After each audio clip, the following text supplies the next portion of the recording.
Next presentation is mine, so we won't have this issue, but for the one after that, where maybe Matt is going, I will remember to ask the person who's presenting to make sure Hangouts works on their device. Okay.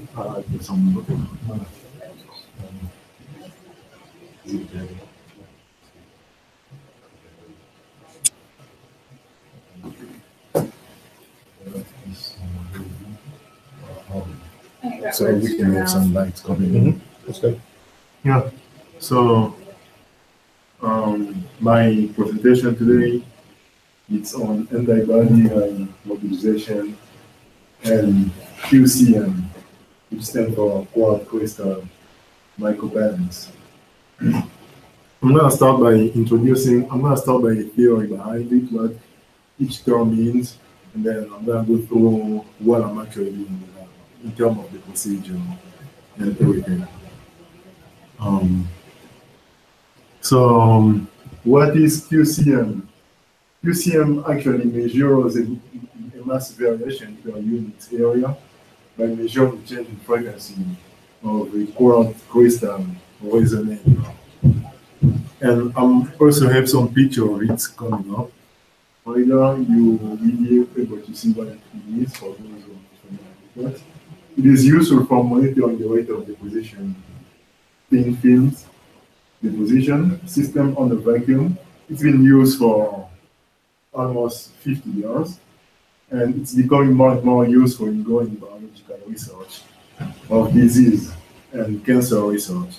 So it's something that is being very used more and more for researchers in the biological field. And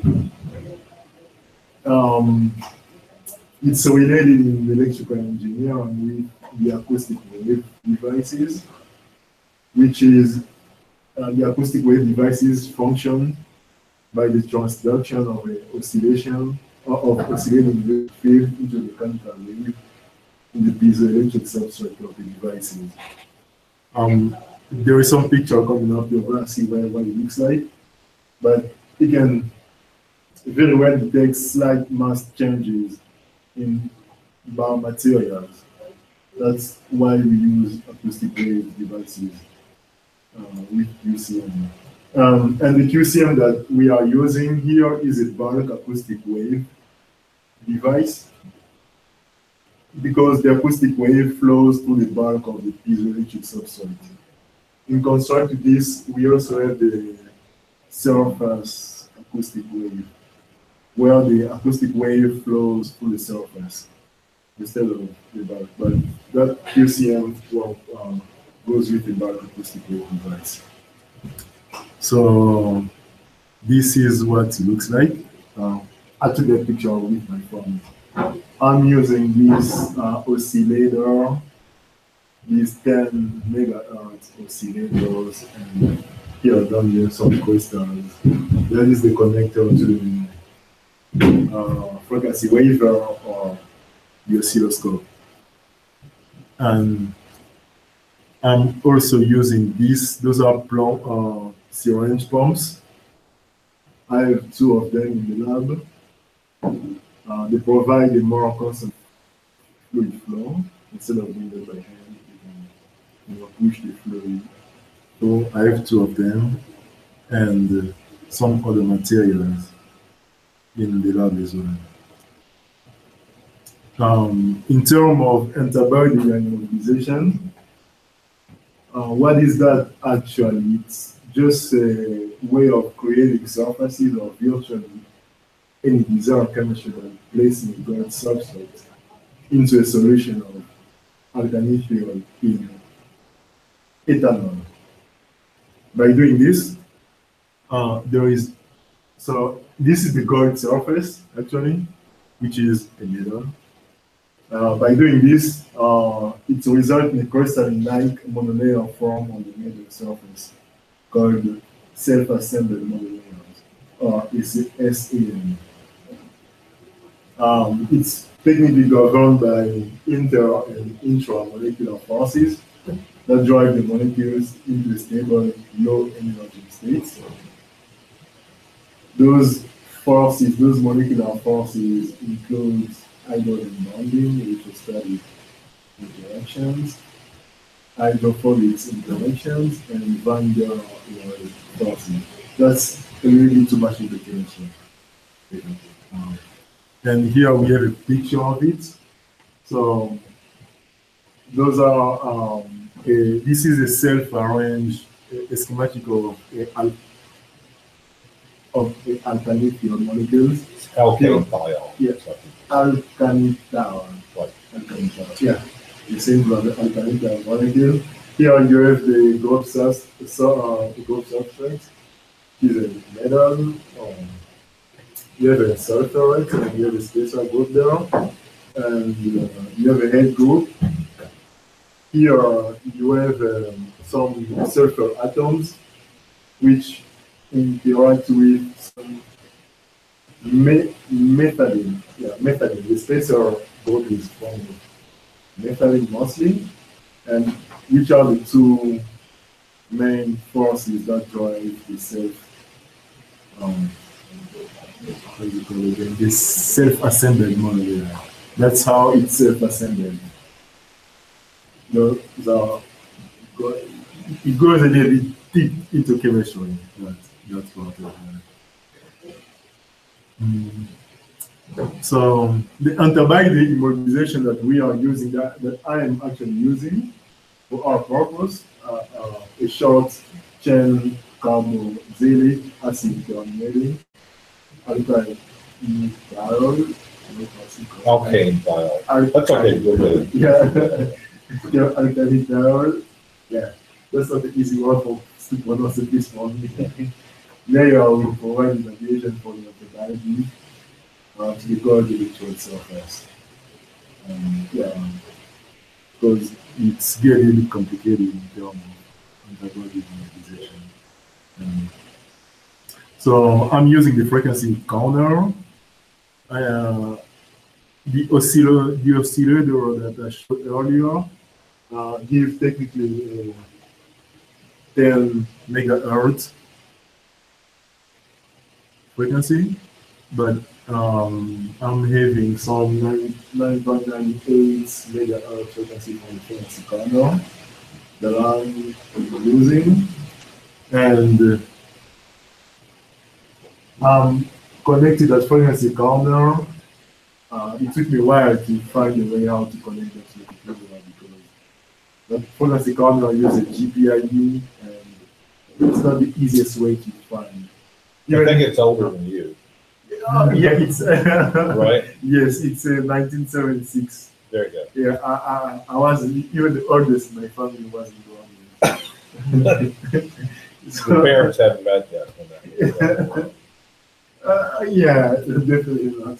So I find a way to connect that to a computer to get the data, and I put a gate time of 1 second or 1 second. I can also change it to 10 seconds. A gate time is actually the time of like, for example, a frequency work in 1 second. So if I put the gate time in 10 seconds, it's going to take 10 seconds and then take the average of it, just to be more accurate. It's also good for accuracy. So here's the data that I was able to gain, the string received. I'm still having an error because this is max. I'm using max. I'm still trying to find a way to collect those data to extract them instantaneously into an Excel file, or if I can write a program with LabVIEW, that can do it for me. But here I just query the data, I just take it to write to talk with the frequency counter. Thanks God, which is a good thing, I'm receiving some the frequency counter starting to increase. This way I know that I'm in the right line. But at this point, you can't get the data that you see there into a data file, you can't get it out. Yeah, that's what I'm trying to figure out, if I can try to get those data into an Excel file, for example. Okay. Yeah. That's the goal. So as you can see, it's still giving me a status of error, and that error means it's a timeout error. So after 20 seconds, it times out and it stops. If I scroll down all the way down, you're gonna be able to see the error. But I'm using this. I'm still on the process, but I know at least I'm in a good way. And to compare the forensic counter with other devices, I also try to simulate the same procedure with the 2012 oscilloscope that I'm using now with, I forgot the name of the one who won the lab in the 10th floor, James. Oh, James. Yeah. Yeah. In his lab, he has some pretty good oscilloscope there. And I also try to simulate that wave. He gave me a peak-to-peak of 1.11 volts and 9.98 megahertz again. This oscilloscope has a gate time of 1 second, which I cannot change because that's the way it is of 1 second. But from the forensic counter, I'm able to change the gate time however I want.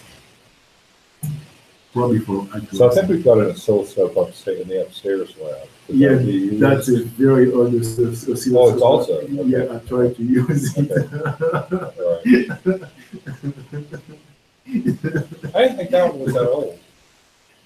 It's probably 15 years old, but it's not 30 something, 40 years old. Yeah. I mean, there are a few oscilloscopes there. I tried to grab one. I turned it off. The screen was kind of shady, like those old TVs. Okay. Not good. Yeah. You have to wait a couple of seconds for it to turn Really? on. So it's on the, if you walk in the upstairs lab, and there's that table. The air upstairs table. or downstairs? Upstairs. Oh, no. So there's one on the, there's one on the table upstairs. Right. I think that's the one I'm thinking of. Oh, okay. Because I'm actually in the lab downstairs. Yeah, so I think might look at it. Oh, yeah. I will definitely try to look at it. Okay. You got a key upstairs? Yeah, it is something. Both. Yeah. So, saying that, I had a small discussion between the 2013 oscilloscope. This is the 1976 forensic counter that I'm using. I'm going to start by each pros and cons. The 2013 oscilloscope is it's new, right? Yeah, so I'm much familiar with. Everybody's familiar with that. It's easy to extract some data because we will need to get some data as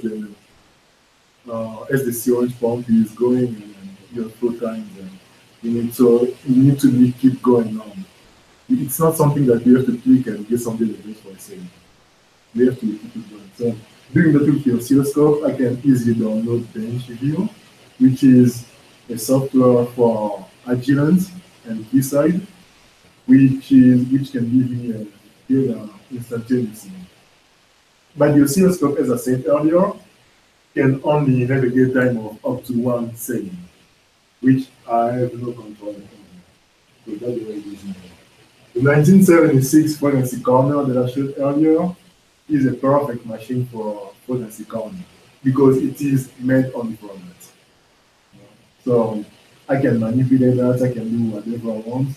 But the only issue what I think I'm having is just to connect that with the computer to have data instantaneously as the process is going. Because that's something that we have to collect data for about up to 10 minutes, I guess. So it is in the graph. This is the smart discussion that I had just with these two oscilloscopes, so that you know.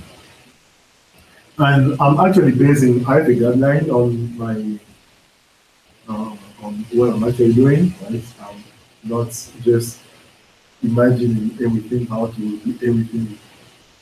I actually have a guideline of the cancer detection prevention. That's a 2006 paper, a real-time detection of mesothelin in pancreatic cancer cell and using an acoustic wave imaging sensor. The paper also written by Dr. Holmes. with the other people. Yeah, Chris Corso is the first author, and he ended up getting in the MD PhD program at Emory and did his residency at Yale. Oh, okay.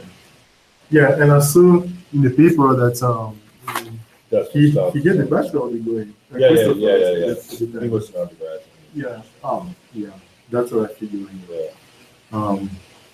Yeah. I'm actually following closely what they did, so that I can have a good way of where I'm going and what I should do and how I can do everything. That's what I'm following very closely. So what's next?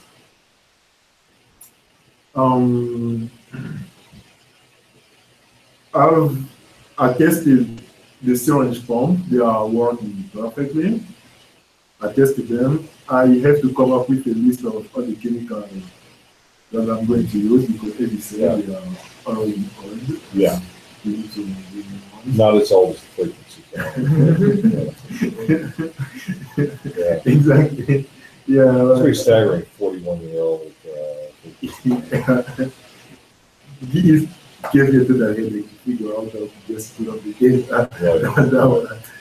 Because at first corner you have to adjust the address in the back. You have to say either you are a good talk only or addressable, and you have to set up the bike by yourself by hand. Those 16 buttons. I had to play with that, go up and down. I read the manual. That wasn't the easiest thing to do actually. Yeah, so what next? I'm gonna come up with a list of all the chemicals I'm going to use. And hopefully within the next few weeks I will find a way to connect LabVIEW to that fluency counter. I'm actually planning to do both, using both the oscilloscope and the fluency counter. Okay. Actually, that's what I'm planning to do, because I know that I can do both of them. And I'm gonna go through the procedure, and that's actually what I'm planning to do next. So you might also go ahead and put together the list of chemicals that you need and let us go ahead and order those. Yeah. Right. So we have to do that now, and then you're still working on the other stuff, and then when the chemicals come in, you're ready to start. Yeah, right. Yeah. Yeah, that's technically what I'm doing. Okay. I'm gonna come up. Yeah, so if you could next week let me know what chemicals you need exactly. Yeah, and also very importantly, I will definitely need a Windows computer, because most of those softwares, LabVIEW, right. and they operate on Windows. National Instruments. Right. It's with a Windows computer, and the computer live in the lab. I cannot download any software because of an admin password. Did you get that looked at? On the computer downstairs, they have any passwords on the side of the computer. Maybe get with her. She did this whole thing where we got some more. Well, actually, no, that's a lie. If you're on HomeKit 2 and you want, you should be able to download software. Everything else is still locked. Yeah, so we've got two fairly newer ones. Well, we don't have a second monitor for the one I want Okay. now. Try to get that working. Yeah. Okay. Oh, yeah. So, because I have a Mac, I cannot download any software on it. I wish I was flexible. That's one of the reasons I went downstairs, because they have all the software, they have most of the software. Okay. Yeah, that's also what I'm doing. So you say that I can just go downstairs to Brian? I'll talk with Brian, because I'm going to need to show him what is up in. Yeah. Yeah. That's about it. My presentation. That was a short one. Yeah. Whoa. That may. Sorry. You can go ahead and do that. Coming back. That'll be a strange undergraduate research paper where you resurrected frequency. Yeah, I'll take your Yeah. face and stuff with the new stuff. Yeah. It could be its own thing. Okay. You could make a whole business off of that, probably. It's like making like interfaces between things from the 70s to now. Yeah, I mean it's I mean back in the Well, actually, in that time frame, people would have a machine called a PVT-11. Oh. And you'd get data for making these kind of experiments. The PVT-11 was just before the invention of personal computing. You get the data collected Within that. in that kind of way. So, but, okay, so who's up in 2 weeks? It's you? Okay, Mhm. all right, and that's before you go to Italy? Or? Yeah. Okay. Cool. Yep. I have another. I should know this. Why am I not counting this down in my head? 1, 2, 3, 4, 6 weeks till I leave. Okay. And you have a passport, right? It's working. It's in process. Okay. So my passport was in my married name and I hadn't changed it over. Okay. Yeah. But I sent it in already. Oh, yes. Okay. I gotta head out. So, Good job. any Yeah. questions, Amy? You got any questions, Amy? I can't hear you if you're talking. Okay. Here we go. Okay. Good question. No question or one? No questions. No questions. Okay. Cool. I'll talk to you later. Soon. All right. Me and you can do next week then. Yeah, sure. So And, you'll call him at like 3:15ish, right? Yeah, your time. Yeah. All right. Sounds good. All right. See you next time. See you next time.